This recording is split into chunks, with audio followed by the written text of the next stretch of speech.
ನಮಸ್ಕಾರ ವೀಕ್ಷಕರೇ, ನನ್ನ ಹೆಸರು ಡಾಕ್ಟರ್ ಅನಿತಾ ಭಟ್. ನಾನು ಶತಾಯು ಆಯುರ್ವೇದದ ಮುಖ್ಯಸ್ಥೆ. ಮೊದಲನೆಯದಾಗಿ ಮಹಿಳೆಯರಲ್ಲಿ ಯಾಕೆ ತೂಕ ಹೆಚ್ಚಾಗತ್ತೆ ಅಂತ ನಾನು ನಿಮಗೆ ತಿಳಿಸ್ಕೊಡ್ತೀನಿ.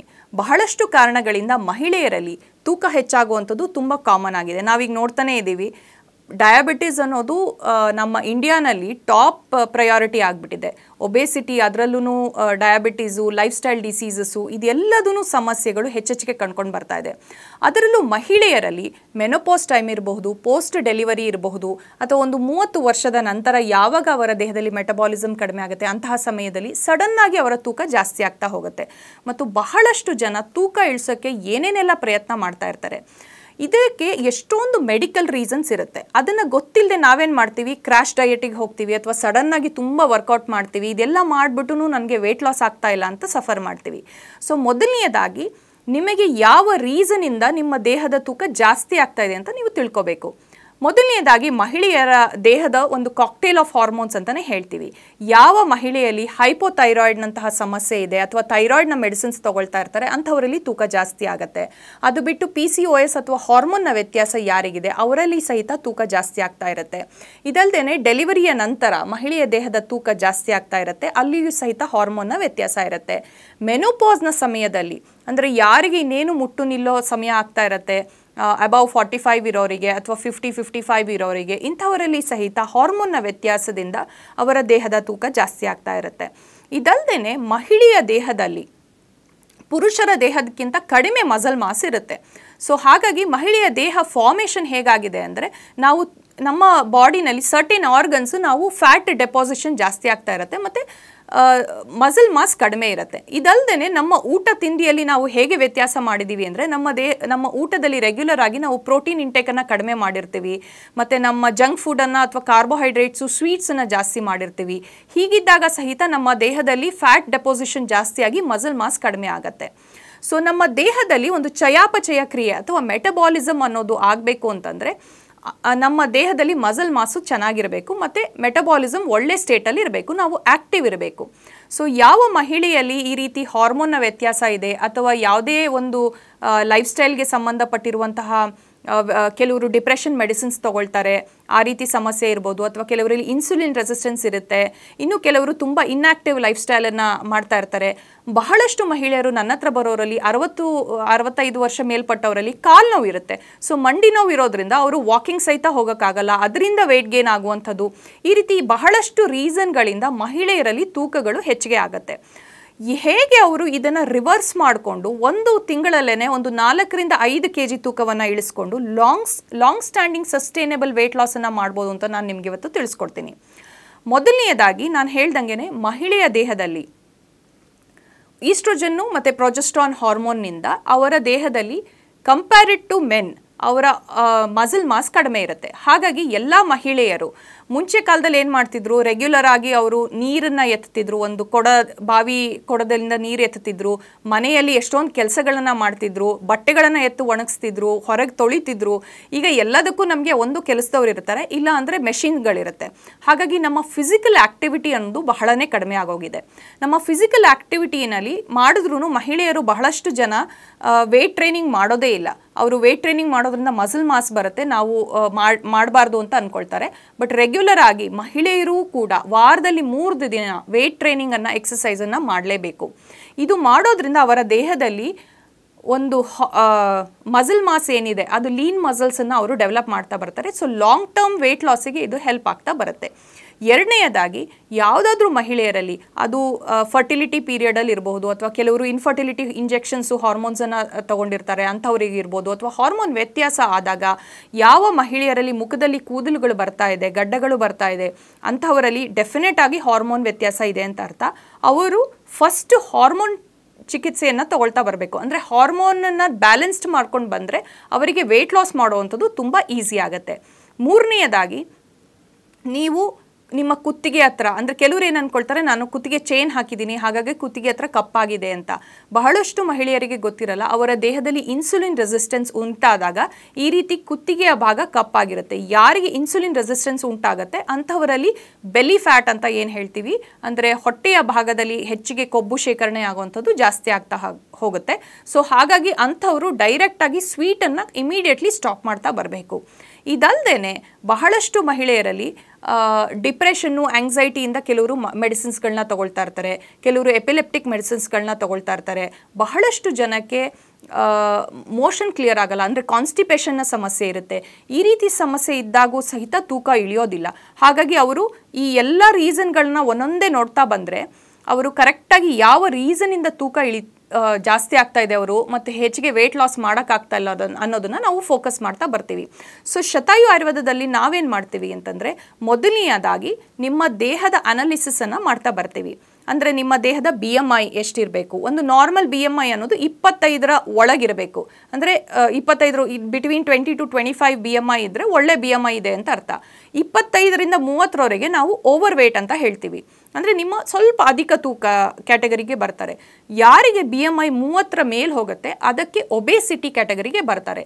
ಯಾರು ಒಬೇಸಿಟಿ ಕ್ಯಾಟಗರಿಗೆ ಬರ್ತಾರೆ ಅಂಥವರಲ್ಲಿ ಮುಂದೆ ಡಯಾಬಿಟಿಸ್ ಬರುವಂಥದ್ದು, BP ಜಾಸ್ತಿ ಆಗುವಂಥದ್ದು, ಈಗ ನೋಡಿದಿರ ಮಹಿಳೆಯರಲ್ಲೂ ಕಾರ್ಡಿಯಾಕ್ನ ಸಮಸ್ಯೆಗಳು ಬರ್ತಾ ಇರುವಂಥದ್ದು, ಮತ್ತು ಇನ್ಫರ್ಟಿಲಿಟಿ ಸಮಸ್ಯೆ ಉಂಟಾಗೋದು, ಇದೆಲ್ಲ ಸಮಸ್ಯೆಗಳು ಬರ್ತಾ ಹೋಗುತ್ತೆ. ಹಾಗಾಗಿ ನಾವು ತೂಕ ಮೇಂಟೈನ್ ಮಾಡೋದು ಬರೀ ಬ್ಯೂಟಿ ಪರ್ಪಸ್ಗೊಂದೇ ಅಲ್ಲ, ಅನೇಕ ಹೆಲ್ತ್ ಬೆನಿಫಿಟ್ಸ್ಗಳು ಇರುತ್ತೆ.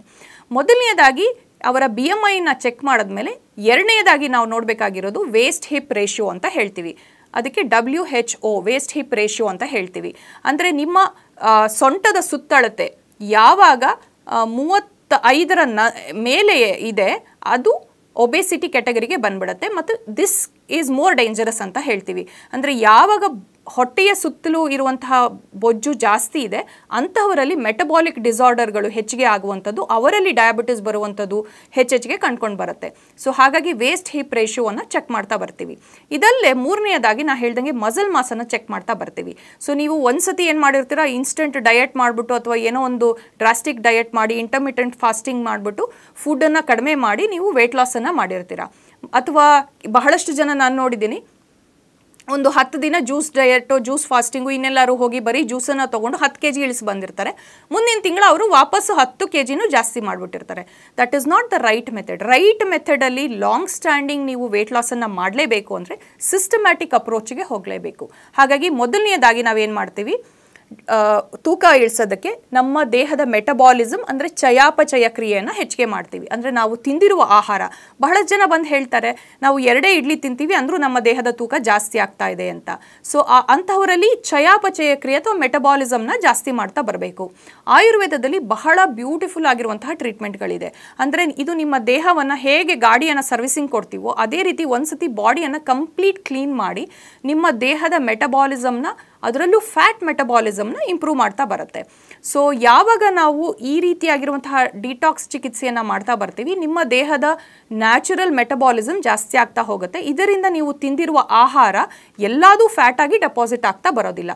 ಇದಲ್ಲದೆ ಇದು ನಿಮ್ಮ ಗಟ್ ಹೆಲ್ತನ್ನು, ಅಂದರೆ ನಿಮ್ಮ ಸಣ್ಣ ಕರಳು ಮತ್ತು ದೊಡ್ಡ ಕರಳನ್ನು ಕ್ಲೀನ್ ಮಾಡೋದ್ರಿಂದ ನಿಮ್ಮ ಗಟ್ ಹೆಲ್ತನ್ನು ಇಂಪ್ರೂವ್ ಮಾಡ್ತಾ ಬರುತ್ತೆ. ಇದರಿಂದ ಸಹಿತ ನಿಮಗೆ ವೇಟ್ ಲಾಸ್ ಆಗುವಂತಹ ಪ್ರೋಸೆಸ್ಸು ಫಾಸ್ಟಾಗಿ ಆಗ್ತಾ ಹೋಗುತ್ತೆ. ಮೂರನೆಯದಾಗಿ ಡಿಟಾಕ್ಸನ್ನು ಮಾಡಿದ ನಂತರ ನಾನು ಹೇಳ್ದಂಗೆ ಲೈಫ್ ಸ್ಟೈಲ್ ಮಾಡಿಫಿಕೇಷನನ್ನು ಮಾಡ್ತಾ ಬರಬೇಕು. ಲೈಫ್ ಸ್ಟೈಲ್ ಮಾಡಿಫಿಕೇಷನ್ ಏನು?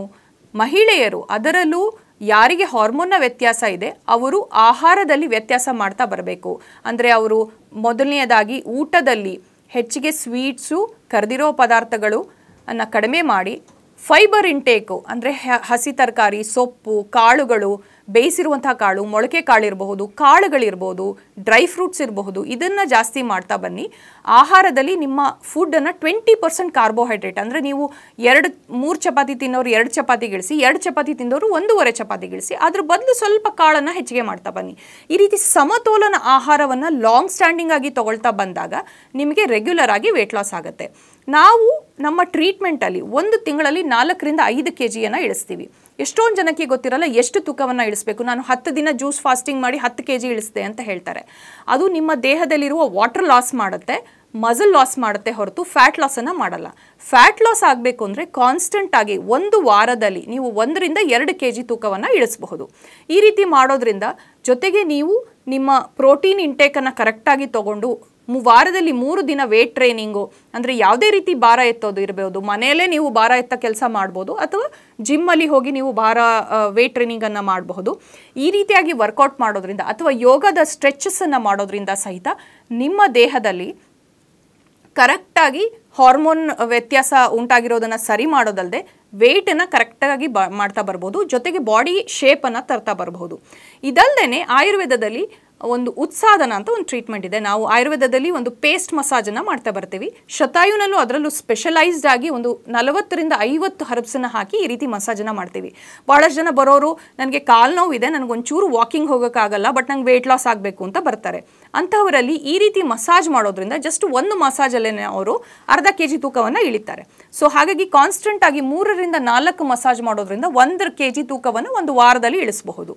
ಇದರ ಜೊತೆಗೆ ಇಂಪಾರ್ಟೆಂಟ್ ಆಸ್ಪೆಕ್ಟ್ ಅಂದರೆ ನೀವು ಕಾನ್ಸ್ಟಿಪೇಷನ್ ಆಗದೆ ಇರೋ ರೀತಿ, ನಿಮಗೆ ತೂಕ ಇಳಿಸಬೇಕು ರೆಗ್ಯುಲರ್ ಆಗಿ ಅಂತಿದ್ರೆ ಕಾನ್ಸ್ಟಿಪೇಷನ್ ಆಗದೆ ಇರೋ ರೀತಿ ಹೆಚ್ಚಿಗೆ ಫೈಬರ್ ಇರುವಂಥ ಆಹಾರವನ್ನು ಮತ್ತು ಹಸಿ ತರಕಾರಿಯನ್ನು ಸೇವನೆ ಮಾಡಲೇಬೇಕು. ಇನ್ನು ಕೆಲವರು ವೀಟ್ ಗ್ರಾಸನ್ನು ರೆಗ್ಯುಲರ್ ಆಗಿ ತೊಗೊಳ್ತಾ ಬರ್ತಾರೆ, ಅಥವಾ ಆಲೋವೆರಾ ಜ್ಯೂಸನ್ನು ತೊಗೊಳ್ತಾ ಬರ್ತಾರೆ, ಅಥವಾ ಸೋಂಫನ್ನು ನಿಮ್ಮ ಫುಡ್ಡಲ್ಲಿ ಆ್ಯಡ್ ಮಾಡೋದು, ಮೂಲಂಗಿಯನ್ನು ಆ್ಯಡ್ ಮಾಡೋದು. ಈ ರೀತಿ ಮಾಡೋದ್ರಿಂದ ಸಹಿತ ನಿಮಗೆ ವೆಯ್ಟ್ ಲಾಸಿಗೆ ಇದು ಹೆಲ್ಪ್ ಆಗ್ತಾ ಹೋಗುತ್ತೆ. ಮತ್ತು ಇಂಪಾರ್ಟೆಂಟ್ ಆಸ್ಪೆಕ್ಟು ಇನ್ನೊಂದು ಇದರಲ್ಲಿ ಹೇಳ್ತೀನಿ ಅಂತಂದರೆ, ನಾವು ತೂಕವನ್ನು ಇಳಿಸಬೇಕಾದ್ರೆ ಯಾವುದೇ ರೀತಿ ಶಾರ್ಟ್ಕಟ್ ಇಲ್ಲ. ನೀವು ಕಂಪಲ್ಸರಿ ವಾಕಿಂಗ್ ಆಗಲಿ ಎಕ್ಸಸೈಸ್ ಆಗಲಿ ಮಾಡಲೇಬೇಕು. ಮತ್ತು ಅದು ನಮ್ಮ ಪಾರ್ಟ್ ಆಫ್ ಲೈಫ್ ಆಗಿಬಿಡಬೇಕು. ಅಂದರೆ ಇವತ್ತು ನಾನು 3 ತಿಂಗಳಲ್ಲಿ ತೂಕ ಇಳಿಸಬೇಕು, ನಂತರ ಆಮೇಲೆ ನಾನು ವರ್ಕೌಟ್ ಮಾಡಲ್ಲ ಅಂದರೆ ಆಗೋದಿಲ್ಲ.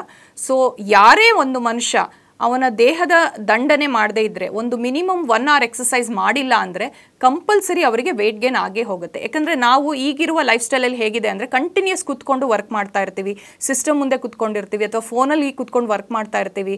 ಸೊ ಆ ರೀತಿ ಮಾಡೋದ್ರಿಂದ ನಮ್ಮ ದೇಹಕ್ಕೆ ಯಾವುದೇ ರೀತಿ ಎಕ್ಸಸೈಸ್ ಇಲ್ಲದೆ ಇರೋ ಹಾಗಾಗುತ್ತೆ.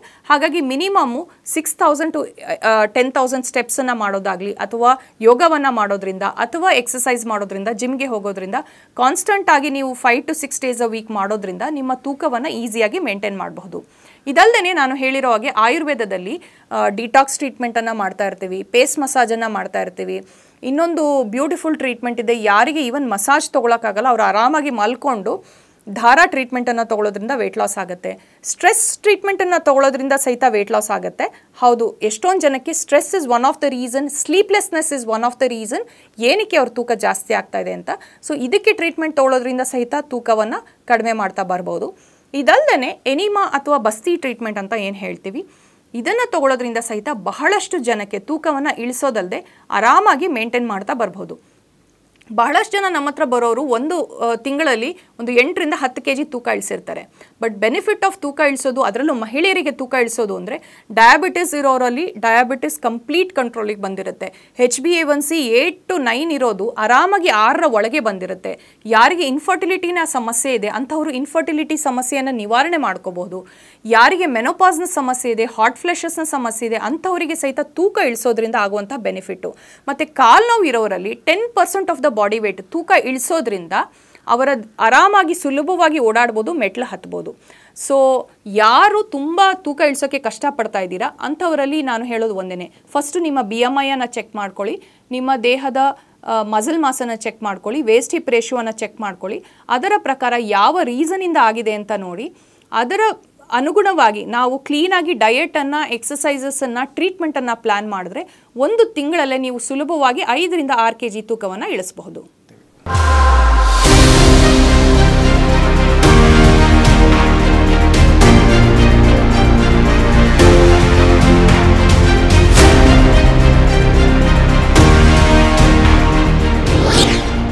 ಶತಾಯು ಆಯುರ್ವೇದ ಸೆಂಟರ್ ಸುಮಾರು 120 ವರ್ಷಗಳ ಇತಿಹಾಸ ಹೊಂದಿರುವಂತಹ ಈ ಆಯುರ್ವೇದ ಸೆಂಟರ್ ಆಯುರ್ವೇದ ಕ್ಷೇತ್ರದಲ್ಲಿ ಮಹತ್ತರವಾದ ಸಾಧನೆ ಮಾಡಿದೆ.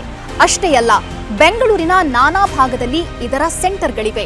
ಇದರ ಜೊತೆಗೆ 35ಕ್ಕೂ ಹೆಚ್ಚು ವೈದ್ಯರು ಸೇರಿದಂತೆ 100ಕ್ಕೂ ಹೆಚ್ಚು ಥೆರಪಿಸ್ಟ್ಗಳು ರೋಗಿಗಳ ಸೇವೆಯಲ್ಲಿ ನಿರತರಾಗಿದ್ದಾರೆ. ಇನ್ನೂ ವಿಶೇಷ ಅಂತಂದ್ರೆ ಸುಮಾರು 10 ಲಕ್ಷಕ್ಕೂ ಅಧಿಕ ರೋಗಿಗಳಿಗೆ ಈ ಶತಾಯು ಸೆಂಟರ್ ಚಿಕಿತ್ಸೆ ನೀಡಿದೆ. ಅಷ್ಟೇ ಅಲ್ಲ, ಅವರ ರೋಗವನ್ನ ಗುಣಪಡಿಸಿ ಅವರ ಮೊಗದಲ್ಲಿ ನಗು ಬರುವಂತಹ ಮಹತ್ ಕಾರ್ಯವನ್ನ ಮಾಡಿದೆ. ಬನ್ನಿ ಹಾಗಾದ್ರೆ ಈ ಶತಾಯು ಸೆಂಟರ್ನಲ್ಲಿ ಯಾವ ರೀತಿ ಚಿಕಿತ್ಸೆ ನೀಡಲಾಗುತ್ತೆ, ಈ ಸೆಂಟರ್ ಯಾವ ರೀತಿ ಕಾರ್ಯನಿರ್ವಹಿಸುತ್ತೆ, ಬನ್ನಿ ನೋಡೋಣ.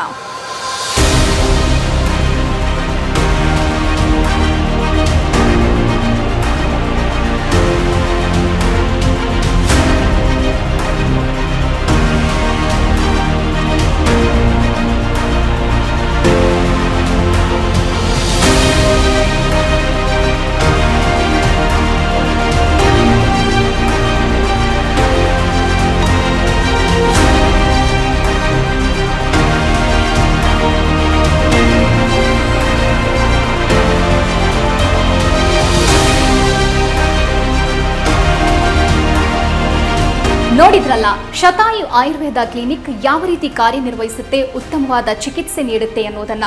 ತಾವೇನಾದರೂ ಒಬೆಸಿಟಿ, ಡಯಾಬಿಟೀಸ್, PCOD ಅಥವಾ ಗರ್ಭಧಾರಣೆಯ ಸಮಸ್ಯೆ, ಕೀಲು ನೋವು, ಗಂಟು ನೋವು ಇಂತಹ ಯಾವುದಾದ್ರೂ ಸಮಸ್ಯೆಯಲ್ಲಿ ಬಳಲ್ತಾ ಇದ್ರೆ ಬೆಂಗಳೂರಿನ ನಾನಾ ಭಾಗದಲ್ಲಿ ಶತಾಯು ಆಯುರ್ವೇದ ಕ್ಲಿನಿಕ್ನ ಸೆಂಟರ್ಗಳಿವೆ. ನಿಮ್ಮ ಹತ್ತಿರದ ಸೆಂಟರ್ಗೆ ಹೋಗಿ ತಾವು ಚಿಕಿತ್ಸೆ ಪಡೆಯಬಹುದಾಗಿದೆ. ಹಾಗಾದ್ರೆ ಯಾಕೆ ತಡ? ಅಡ್ರೆಸ್ ಪ್ಲೇಟ್ ಇಂತಿದೆ, ನೋಟ್ ಮಾಡ್ಕೊಳ್ಳಿ.